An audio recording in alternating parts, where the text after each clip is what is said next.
घर के सभी लोग उससे अजीब तरह का उम्मीद रखते थे और वह हर बार उन्हें अपनी चालाकियों और समझदारी से चौंका देती थी। जैसे ही वह घर में आई, उसने देखा कि घर की व्यवस्थाएं इतनी सहज नहीं हैं जितना वह सोच रही थी। घर के कामकाज में बहुत सी चीजें पुराने ढर्रे पर चल रही थीं। खाना बनाना, सफाई, कपड़े धोना और हर छोटे बड़े काम में पूरी मेहनत लगती थी। पोल्टू, जो कि घर का मालिक और बड़े घर का इकलौता लड़का था, हर समय बिजी रहता था। उसकी नई बीवी ने सोचा, अगर मैं घर को सुचारू रूप से चलाना चाहती हूं तो मुझे खुद ही चीजों को संभालना होगा। एक दिन उसने देखा कि पिशिमुनी पोल्टू, जो कि घर के एक बुजुर्ग और अनुभव वाले सदस्य थे, घर के कामों में बहुत निपुण थे। पिशिमुनी पोल्टू के पास काम करने का तरीका था और हर काम को इतनी आसानी से संभाल लेते थे कि कोई भी देखकर दंग रह जाता। यही देखकर नई बहू ने योजना बनाई। उसने सोचा, अगर मैं पिशिमुनी पोल्टू से सीख लूं तो घर के हर काम को सही तरीके से चला सकूंगी और खुद की इज्जत भी बनाए रख सकूंगी। अगले ही दिन उसने पिशिमुनी पोल्टू से मिलने की ठानी। वह उनके पास गई और बड़े सम्मान के साथ बोली, पिशिमुनी पोल्टू जी, मैं अभी घर में नई हूं। मुझे घर के कामकाज में आपकी मदद चाहिए। क्या आप मुझे सिखाएंगे? पिशिमुनी पोल्टू पहले थोड़े संकोच में आए, लेकिन उनकी आंखों में एक चमक थी। उन्होंने धीरे से कहा, ठीक है, पर याद रखना, घर केवल साफ सफाई और खाना बनाना नहीं है। यह सब परिवार को खुश और संतुलित रखने का भी नाम है। नए दिन की शुरुआत में ही उसने देखा कि घर के छोटे छोटे नियम कितने महत्वपूर्ण हैं। खाना बनाना सिर्फ रसोई में नहीं, बल्कि पूरे परिवार के समय और तालमेल के हिसाब से होता है। सफाई सिर्फ झाड़ू और पोछा लगाने से नहीं, बल्कि हर चीज को सही जगह पर रखने और समय पर काम पूरा करने से होती है।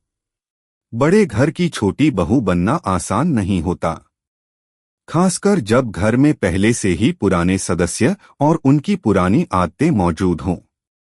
पोल्टू की दूसरी पत्नी, जो अभी हाल ही में बड़े घर में आई थी, वह बिल्कुल नई थी।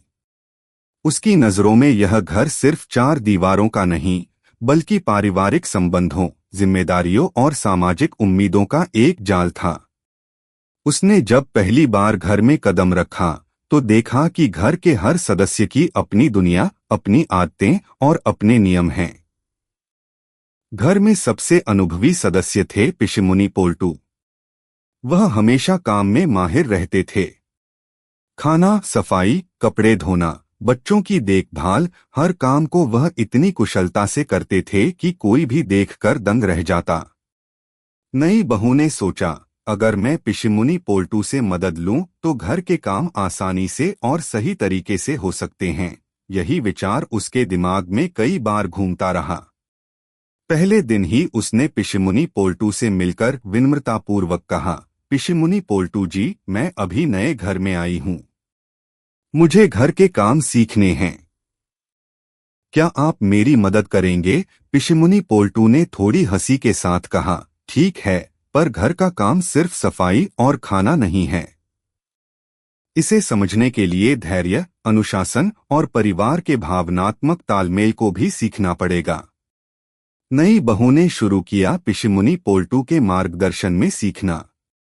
पहले दिन से ही उसने देखा कि घर के काम सिर्फ भौतिक नहीं हैं। खाना बनाना मतलब परिवार के स्वाद, समय और प्राथमिकताओं को समझना।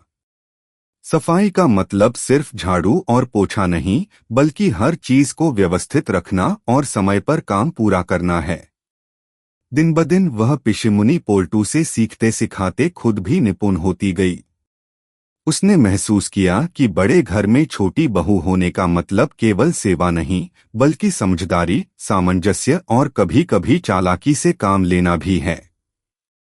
घर के अन्य सदस्य भी धीरे धीरे उसकी मेहनत और समझदारी को नोटिस करने लगे। छोटे छोटे झगड़े, पुराने रिवाज और नई बहू की नई तरकीबें घर में हलचल मचाने लगीं। लेकिन नई बहू हर चुनौती को अपने धैर्य और पिशिमुनी पोल्टू की मदद से संभालती रही। वह देख रही थी कि हर दिन एक नया सबक लेकर आता है।